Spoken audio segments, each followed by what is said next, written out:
Assalamualaikum warahmatullahi wabarakatuh. Di sini kami akan mempresentasikan tentang tarif nilai PBN Bea Masuk.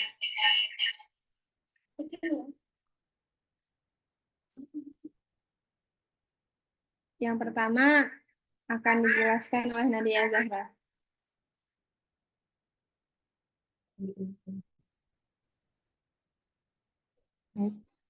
Materi yang pertama ada nilai pabean.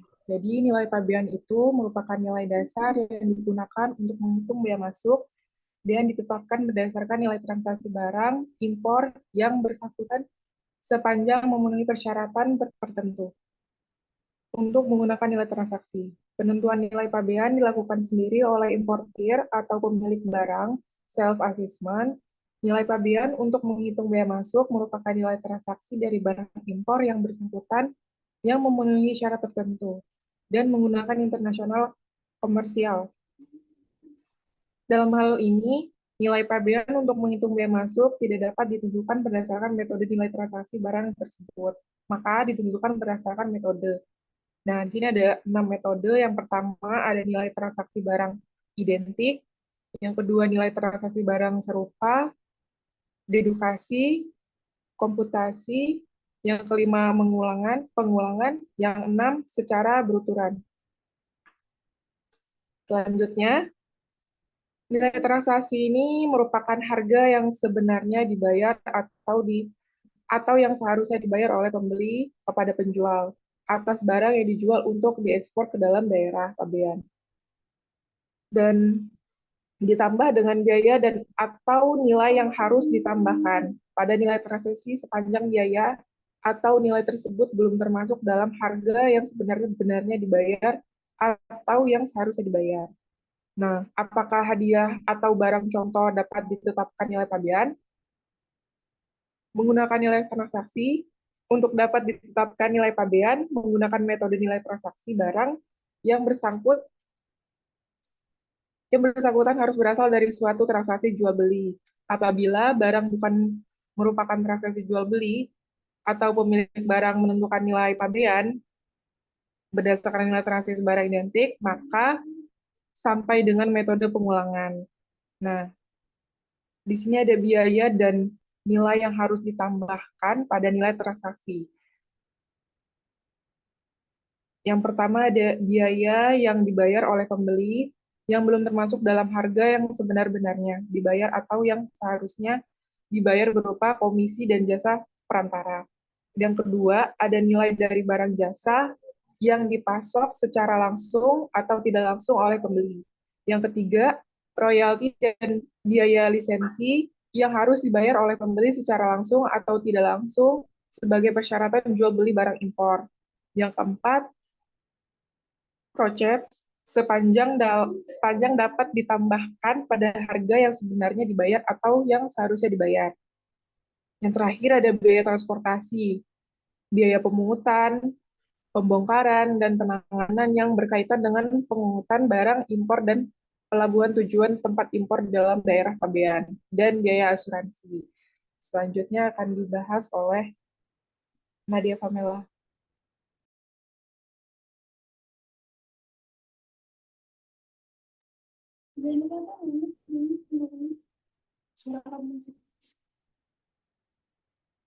Selanjutnya, apakah asuransi yang ditutup di dalam daerah pabean perlu dimasukkan sebagai biaya yang ditambah dalam nilai pabean? Dalam hal biaya asuransi ditutup di dalam daerah pabean dengan didasarkan bukti nyata atau data yang objektif dan terukur. Besaran biaya asuransi yang digunakan dalam penentuan nilai pabean dianggap nol, meskipun asuransi yang ditutup di dalam daerah pabean dianggap nilainya nol. Namun, tetap wajib melampirkan bukti atau dokumen pendukung untuk penetapan tersebut. Selanjutnya, apa yang harus diperhatikan terkait dengan dokumen asuransi? Yang pertama, beberapa hal yang perlu diperhatikan ada tanggal sertifikat asuransi atau polis asuransi yang berbentuk close polis harus sebelum atau selambat-lambatnya pada saat tanggal pengiriman. Yang kedua, nah, dalam hal biaya asuransi belum termasuk dalam nilai transaksi atau bukti nyata atau data yang objektif dan terukur mengenai besaran biaya asuransi tidak tersedia. Maka besaran biaya asuransi yang digunakan dalam penentuan nilai PABN adalah sebesar 0,5% dari nilai cost and fight atau CFR. Jika DNP sudah dilampirkan dalam PIB, ada apakah artinya ke depannya tidak akan ada respon INP? Tidak perlu, karena pada saat PMK mulai berlaku mekanisme INP sudah tidak digunakan lagi. Persyaratan apa saja yang perlu dipenuhi agar nilai transaksi barang identik dapat digunakan? Nilai transaksi barang identik digunakan sebagai nilai PABEL sepanjang memenuhi. Yang kedua ada bea masuk. Merujuk pada Undang-Undang Nomor 17 2006 tentang Kepabeanan, bea masuk adalah pungutan negara berdasarkan undang-undang yang dikenakan terhadap barang yang diimpor. Adapun impor adalah kegiatan memasukkan barang ke dalam daerah pabean. Kemudian daerah pabean adalah wilayah RI yang meliputi wilayah darat, perairan, dan ruang udara di atasnya, serta tempat-tempat tertentu di zona ekonomi eksklusif dan landas kontinen yang di dalamnya berlaku Undang-Undang Kepabeanan. Secara lebih terperinci, bea masuk dapat diartikan sebagai pajak lalu lintas barang yang dipungut atas pemasukan barang dari luar daerah pabean ke dalam daerah pabean. Dirjen Bea dan Cukai menjadi institusi yang memungut bea masuk ini. Menurut Rukiah Komariah, perhitungan bea masuk berdasarkan pada presentasi, besaran tarif atau secara spesifik yang dihitung berdasarkan satuan atau unit barang dengan nilai yang telah ditetapkan berkaitan dengan harga transaksi, yaitu harga yang sebenarnya atas harusnya dibayar.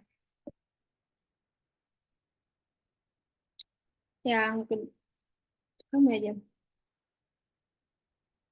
Selanjutnya akan dijelaskan oleh Nazila Firda.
Yang selanjutnya ada jenis-jenis bea masuk. Yang pertama, bea masuk tindakan pengamanan. Jenis bea masuk tindakan pengamanan atau BMTP ini disebut juga safeguard, yakni bea masuk yang dikenakan pada barang impor di mana jenis barang tersebut sudah kebanyakan diimpor. BMPT dilakukan untuk melindungi industri dalam negeri dari barang sejenis yang mengalami kerugian serius. Yang kedua ada bea masuk anti dumping atau BMAD, sedangkan jenis bea masuk anti-dumping atau BMAD dikenakan pada barang impor yang ditetapkan sebagai barang dumping. Barang dumping adalah barang yang harganya lebih murah dibanding barang sejenis di dalam negeri. BMAD dilakukan untuk melindungi industri dalam negeri supaya tidak kalah saing. Yang ketiga ada bea masuk pembalasan atau BMP. Jenis bea masuk pembalasan atau BMP adalah bea masuk yang dikenakan pada barang impor yang berasal dari negara yang memperlakukan barang-barang ekspor Indonesia secara diskriminatif. Yang keempat ada bea masuk imbalan atau BMI. Jenis bea masuk imbalan atau BMI ini dikenakan pada barang impor yang ditemukan adanya subsidi dari pemerintah di negara pengeksporan.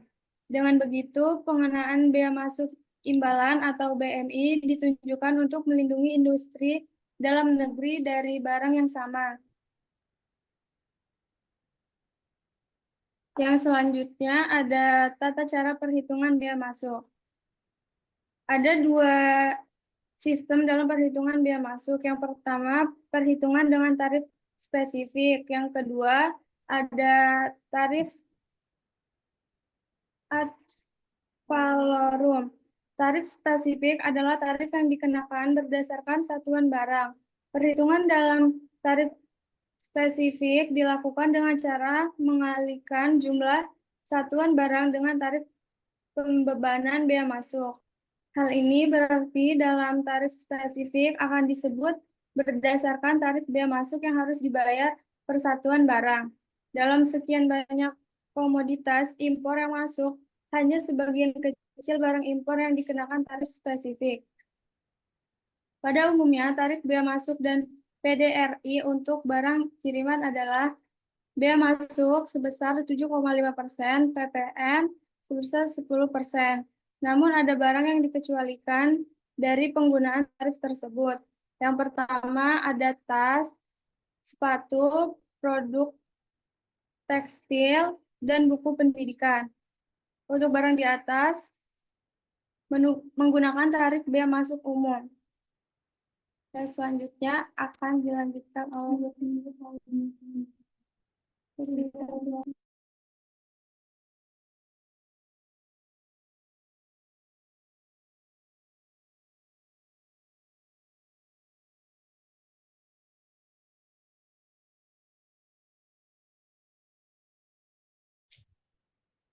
Baik, di sini ada contoh soal. Importir Asmara Agama mengimpor 120 unit kamera produksi dari Jepang dengan harga masing-masing sebesar 40.000 per unitnya. Nah, kemudian ongkos kirim dan asuransi masing-masing sebesar 300.000 dan asuransinya 100.000. Kemudian tarif bea masuk kamera impor itu dipatok sebesar 10%. Sementara nilai dasar perhitungan bea masuknya itu adalah 110,98. Maka kita menentukan dulu 10% dikalikan dengan harga masing-masingnya tadi, dikalikan jumlah unit, ditambah dengan asuransi dan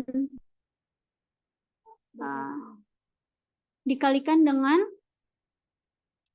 NDPBM ya. 10% dikali 40.000 dikali ini yaitu hasilnya 59,92 juta. Seperti itu.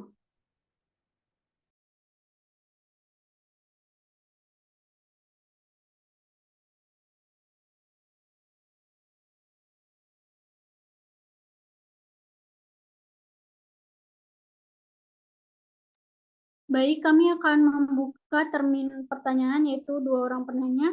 Jika ada yang ingin bertanya, silakan menggunakan fitur raise hand.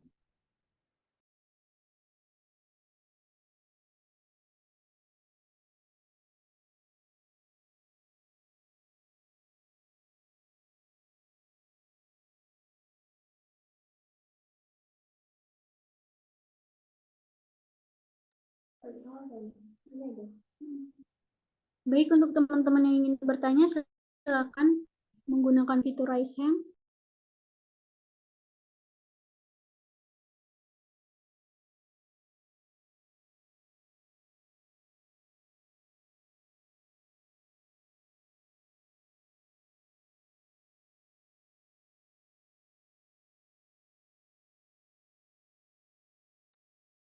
Baik, Vela Aristiani, silakan.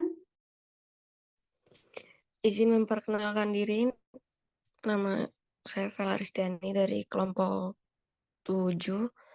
Tadi kan ada tarif spesifik.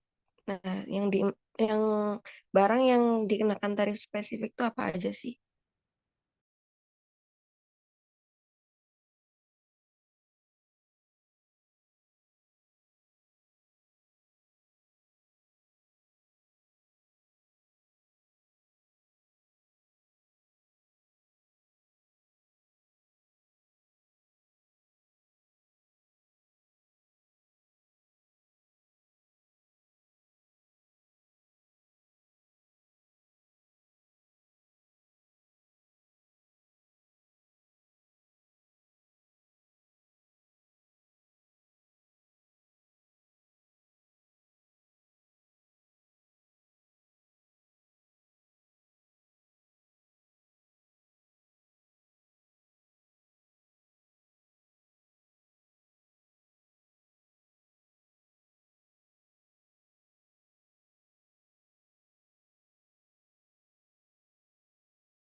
Baik, untuk Vela.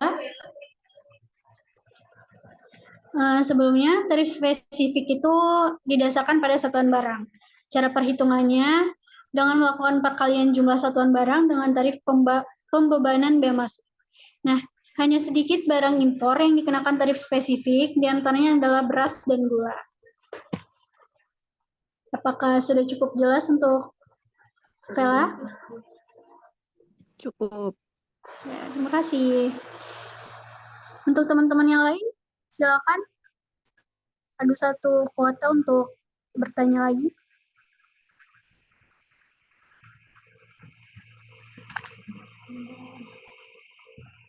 Kamera aku gelap tiba-tiba langsung terang. Lihat nih.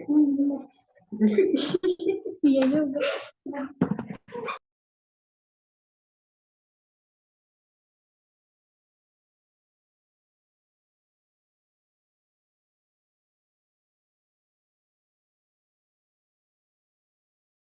Baik, jika tidak ada yang ingin bertanya, maka kami akan menutup presentasi kali ini. Kami dari kelompok Kami dari kelompok 3, pamit undur diri, kurang lebihnya kami mohon maaf. Kami akhiri, wassalamualaikum warahmatullahi wabarakatuh. Waalaikumsalam warahmatullahi wabarakatuh. Wabarakatuh.